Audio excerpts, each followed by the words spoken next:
L'autre jour, j'étais aux chiottes, j'attendais que mon sphincter fasse ce pourquoi il touche une redevance, et je réfléchissais. Et sans savoir pourquoi, nonobstant sans doute le fait que les plus grandes décisions de l'histoire de l'humanité ont été prises sur un trône, je me suis mis à penser au concept de spoiler. Pourquoi on spoil, pourquoi on a peur d'être spoilé, etc. Et donc je réfléchis, je fronce un peu les sourcils comme ça, histoire de me donner une certaine prestance intellectuelle, et je me dis, c'est vrai que le concept de spoiler dit quelque chose de notre rapport au cinéma. Donc je me lève, je tire la chasse, je me lave les mains, je sors, je vais dans la cuisine, je remonte mon froc tout en continuant à gamberger, et je me dis, c'est pas parce que ça pue le fébraise que c'est forcément une idée à la con. Ainsi est née cette vidéo, et toute celle de la chaîne en fait. Qu'est-ce que le spoiler dit de notre rapport au cinéma? Eh bien c'est de ça dont on va parler aujourd'hui. Et comme ici on fait les choses bien, c'est parti pour les préliminaires. Voyons voir ce qu'est le spoiler selon Wikipédia. Il s'agit d'un terme employé pour désigner un document ou un texte qui dévoile tout ou une partie de l'intrigue d'une œuvre et donc gâche le plaisir et la surprise de la personne de découvrir l'œuvre par elle-même. On nomme spoil le fait de donner des éléments de l'intrigue. Comme ça, on est tous d'accord, on part sur de bonnes bases, c'est parfait. Et le spoiler, eh ben ça nous terrorise. On est tous là comme des pucelles en train de flipper, je veux dire le nombre d'articles qui commencent par attention spoiler, mais c'est juste fou. Ce mot, il est partout et il sature mon fil d'actualité. Et cette crainte, eh ben finalement, elle est assez récente dans l'histoire de notre rapport au cinéma. Vous vous souvenez de hurlements d'exaspération et de désespoir liés au fait d'être spoilé avant les années 2010, vous? Perso, moi quand j'étais gamin, le fait d'être spoilé, mais j'en avais rien à branler. Ça m'affectait aucunement qu'on me raconte une partie de l'intrigue d'un film ou d'une série. Et là je les vois, ils ont 12 piges, ils sont en train de chialer parce qu'on leur a spoilé une pauvre réplique de merde dans Game of Thrones. Mais il s'est passé quoi en même pas 10 ans pour qu'on en arrive au stade que des gens se mettent à chialer parce qu'on leur a raconté une partie de l'intrigue d'un film? Monsanto n'y est sans doute pas pour rien. Bah vous savez ce qui s'est passé? Internet. Tout simplement. La généralisation de la peur panique du spoiler, elle est liée à l'évolution de la rapidité d'accès au contenu. Aujourd'hui, en même pas 2 clics, tu peux voir 99% des films de l'histoire du cinéma. C'est fou quand on y pense. Il y a une époque où on en avait rien à foutre d'être spoilé, de toute façon, fallait attendre 6 mois qu'un film y traverse l'Atlantique entre les États-Unis et la France. Limite, t'avais envie d'être spoilé pour rendre l'attente plus supportable. De mon temps, c'était mieux avant. Aujourd'hui, tout va trop vite. Et c'est pour ça qu'on déteste être spoilé en fait, parce qu'on n'a pas envie qu'on nous gâche le plaisir d'un truc dont on peut profiter tout de suite si on en a envie. Alors que si c'est dans 6 mois, t'as le temps de passer à autre chose. D'oublier qu'on t'a spoilé même. En fait, c'est ça, le spoiler, eh ben ça nous empêche de profiter du moment présent. Et on m'a tellement fait chier avec cette expression toute ma vie que j'ai bien l'intention d'en profiter. Première conclusion à laquelle on arrive, la peur du spoiler est liée à l'évolution de notre façon de consommer du cinéma. Consommation qui est elle-même liée à l'évolution de la rapidité d'accès à l'information. C'est dingue de voir à quel point on est soumis au cours des choses quand même. Mais il y a autre chose. Parce que bon, savoir que le spoiler est né de l'évolution de notre façon de consommer du cinéma, ça d'une part tout le monde le sait, et surtout en soi on s'en contrefout. Ce qui m'intéresse, et qui devrait vous intéresser aussi, c'est qu'est-ce que le spoiler dit de notre rapport au cinéma. Reprenons la définition. Désigner un document, dévoiler une partie de l'intrigue et donc gâcher le plaisir. Gâcher le plaisir de l'intrigue. Gâcher l'intrigue. Ok, imaginons une personne sur le point d'en spoiler une autre. Donc elle est comme ça, elle dit « et là, à ce moment-là », et l'autre fait « arrête, arrête, arrête, arrête ». Qu'est sur le point de dire cette personne? Elle va nous révéler une partie de l'intrigue. Parce que ce que nous dit la définition du mot spoiler, c'est gâcher l'intrigue. Comme si c'était la seule chose qu'on pouvait gâcher. Ok, prenons un autre exemple. Imaginez donc toujours une personne sur le point d'en spoiler une autre, sauf qu'au lieu de lui dévoiler des éléments de l'intrigue, elle lui dit « et là, dans l'épisode 9, t'as un plan séquence de malade en steadicam de 17 minutes. T'es pas prêt ?» Je suis pas persuadé que les hurlements seront de la même intensité, voire qu'ils existeront. Le fait de dévoiler les caractéristiques techniques et de mise en scène d'un film ou d'une série, c'est pas considéré comme du spoil. Cela dit encore heureux parce que sinon les vidéastes pourraient plus faire de critiques sans spoil. Si on prend la définition du mot, le fait de dire qu'il n'y a que révéler l'intrigue qui puisse gâcher un film, ça sous-entend qu'il n'y a que l'intrigue qui intervient dans notre appréciation du film.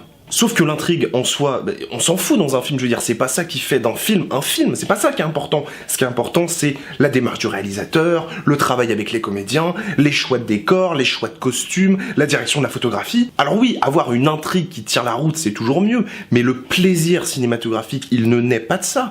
Il naît de tout ce qui fait d'un film un film, par opposition à tous les autres arts. Si tu places l'intrigue au-dessus de ce qui fait les spécificités du cinéma, et donc de la série, parce qu'en fait la série c'est juste du cinéma très très long, bah ça veut dire que tu considères qu'un film, c'est juste une histoire avec des jolies images qui bougent. Et vous savez quoi ? Et bah c'est ce que pense la majorité des gens. Vous avez déjà eu l'occasion de parler à des gens qui sont absolument pas cinéphiles ? Moi ça m'est arrivé. En des temps sombres et troublés.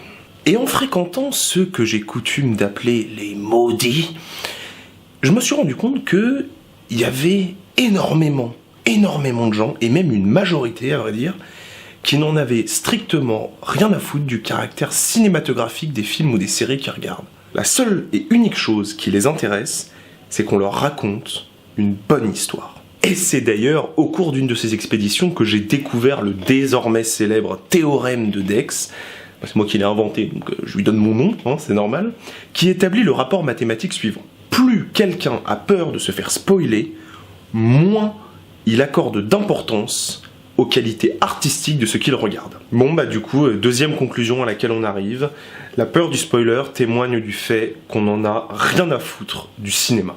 La dimension artistique, finalement, bah, elle nous importe peu. Ce qui compte, c'est qu'est-ce qu'on me raconte. Non, même pas comment est-ce qu'on me le raconte, c'est qu'est-ce qu'on me raconte. Le reste, pète fou. Et puis cette conclusion, finalement, on peut l'étendre à tous les autres arts. Parce qu'en fin de compte, les gens s'en foutent de l'art. Parce que l'art, finalement, c'est juste prendre une histoire et lui donner une forme. Peu importe que cette histoire elle soit d'une complexité démentielle ou d'une simplicité déconcertante. Mais avant de me suicider, j'ai envie de comprendre pourquoi. Pourquoi est-ce que l'histoire, c'est la seule chose qui compte pour les gens ? Et puis c'est vérifiable pour tous les arts, le théâtre, la littérature, même les jeux vidéo. Si vous prenez les jeux vidéo qui sont considérés comme les meilleurs de tous les temps, ce sont ceux qui ont les meilleures histoires. Pas ceux qui ont révolutionné la conception du gameplay. Ça veut pas dire que c'est ce que vous cherchez quand vous jouez à un jeu vidéo. Moi, c'est pas ce que je cherche quand je regarde un film. Mais c'est ce que la majorité des gens retiennent. L'histoire qu'on nous raconte est la substantifique moelle de l'art pour les gens. Et il y a une raison à ça. C'est certain. C'est une raison qui est sûrement très profonde, très enfouie, et tellement enfouie qu'à mon avis, elle touche à ce qui fait de nous des êtres humains. Parce que si c'était pas le cas, ça ne se vérifierait pas dans tous les cas de figure. Et dans ces cas-là, une seule solution, remonter le temps. Parce que pour comprendre ce qui fait que l'homme est homme, il faut faire de l'anthropologie. On parlait de quoi déjà à la base ? Ah oui, du spoiler, du fait de nous gâcher une intrigue. Et bah vous savez quoi ? Cette définition, elle dit de la merde. C'est du pure bullshit. Et pour pouvoir expliquer ce qu'est vraiment le spoiler, il faut commencer par le commencement du commencement. Quelle est la première forme d'art dans l'histoire de l'humanité ? Non. Le tout premier truc. Le truc le plus primitif possible. La forme d'art la plus essentielle, le truc le moins construit possible. L'art qui est né en même temps que l'homme avec un grand H. Bah c'est le fait de raconter des histoires. Bah oui, c'est le premier truc parce que c'est apparu avec le langage.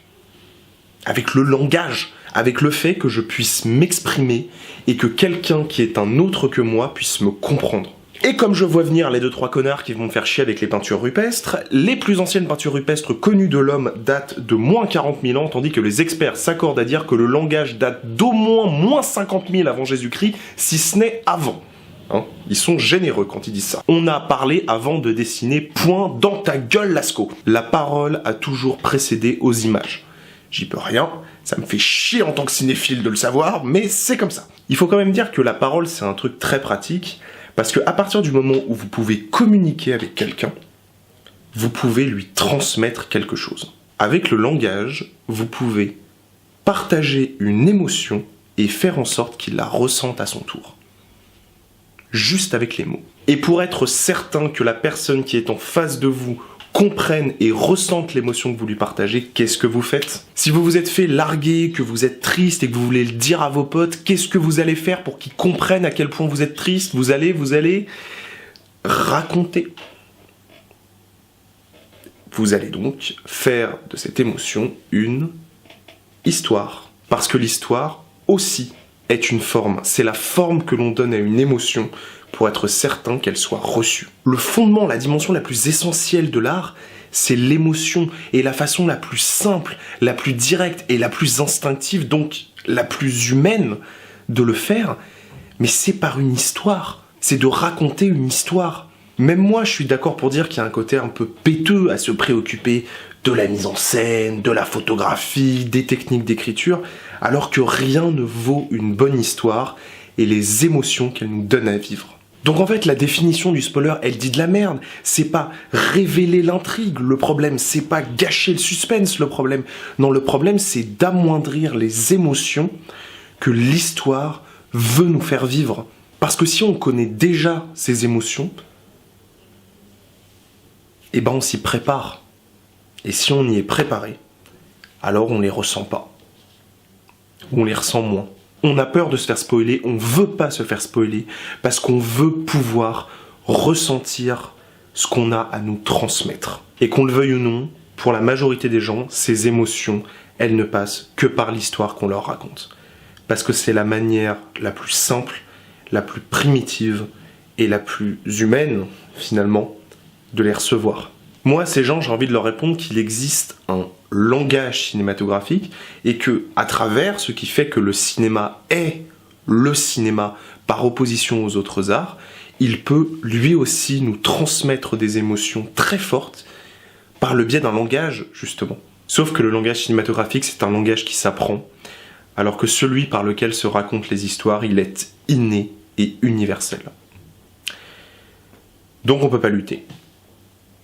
On peut juste faire en sorte de donner envie à d'autres gens d'apprendre ce langage. Ça nous en dit des choses, le spoiler, sur notre rapport au cinéma, hein. Faut que j'aille au chiottes plus souvent.